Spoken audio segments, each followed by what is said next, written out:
السلام عليكم ورحمة الله وبركاته. فيديو النهاردة إن شاء الله زي ما انتم شفتوا كده في الأول هنعمل سكريبت يخلي البوت أو الشيء اللي انت هتحط فيه السكريبت يتكلم أو يقول جمل عشوائية. كل مثلا وقت انت بتحدده، كل 5 ثواني، كل دقيقة انت بتحدد الوقت. أول حاجة هنحط بارت. عندنا البارت أهو، وهنحط في البارت ده سكريبت. تمام، هنحط سكريبت.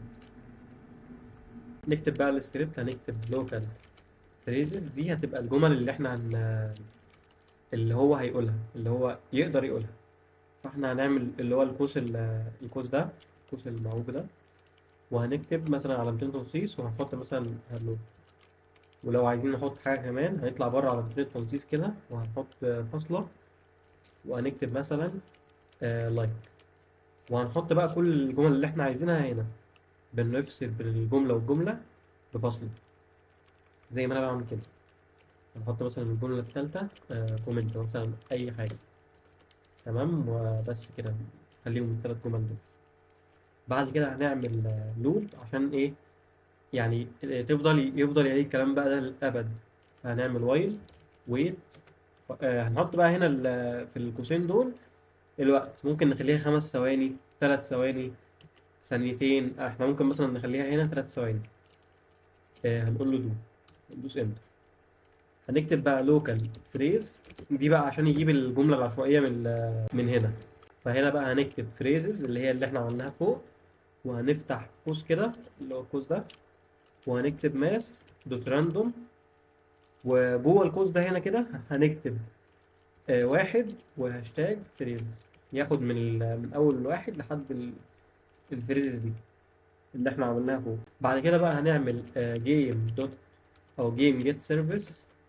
نحط بين قوسين كده تشات، نقطتين فوق بعض تشات، وهنكتب هنا ورك سبيس دوت اسم البارت اللي احنا عاملينه.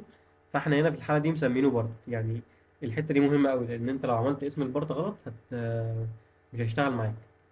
هنا ده البارت اهو، شايف هنا مكتوب بارت. فاحنا هنكتب في السكريبت هنا بارت.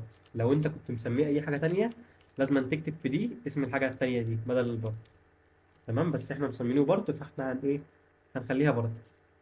هنعمل فاصلة ريز، فاصلة انم دوت شات كولر، وهنخليه دوت وايت. هنا انت ممكن تخلي الشات كولر ده اي حاجه. ممكن تخليه وايت، ممكن تخليه ريد، ممكن تخليه اي لون، بس احنا هنخليه هنا وايت. تمام، كده احنا عملنا البارت اهو. طبعا البارت ده لوحده دلوقتي كده، يعني احنا لو دخلنا هنلاقي مثلا البارت ده هو اللي بيطلع الكلام. بس احنا مثلا لو احنا عايزين مثلا ايه، نخليه في شخصيه، او نخليه في مثلا زي ما انا كنت عامل في اول الفيديو كده. فانا هوريكم برضو الطريقه دي، بس احنا نشوف بس دلوقتي السكريبت شغال ولا لا. لازم نتاكد بس الاول ان البارت بيطلع الكلام او الجمل صح. فزي ما انتم شايفين البارت اهو، كل 3 ثواني بيطلع جمله عشوائيه من اللي احنا كتبناها. كومنت، هلو، لايك، بيطلع منهم جمله عشوائيه. طيب احنا ازاي بقى نخلي ده يعني يتكلم كده كانه ايه، كانه شخص؟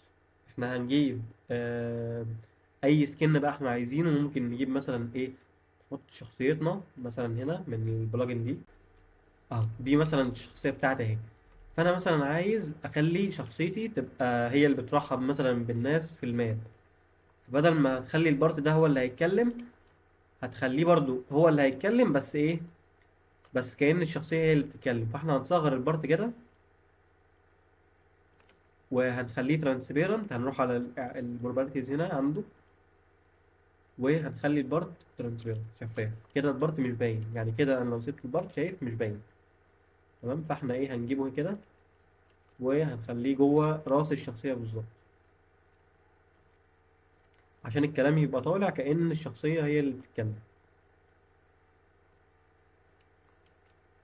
تمام كده. كده كل حاجة شغالة تمام. ممكن مثلا ايه، تخلي مثلا ايد الشخصية كأنه بيرحب بالناس مثلا في الماب عندك. انت ممكن تظبطها انت مع نفسك، بس احنا هنشوف دلوقتي بقى الشخصية هي اللي هتتكلم ولا ايه. فعندك زي ما انت شايف كده اهو، كده كأن الشخصية هي اللي بتتكلم. انت بس هتحتاج تظبطها شوية، لان هو ايه، شايف يعني انا ما خليتوش في النص بالظبط، فهو الكلام طالع على اليمين شوية. فاحنا ممكن نظبطها بان احنا نحركه بس شويه وخلاص. مثلا لو رحنا هنا ورحنا على البرد اللي احنا عاملينه، وهبقى هنحركه بس ايه، شمال شويه،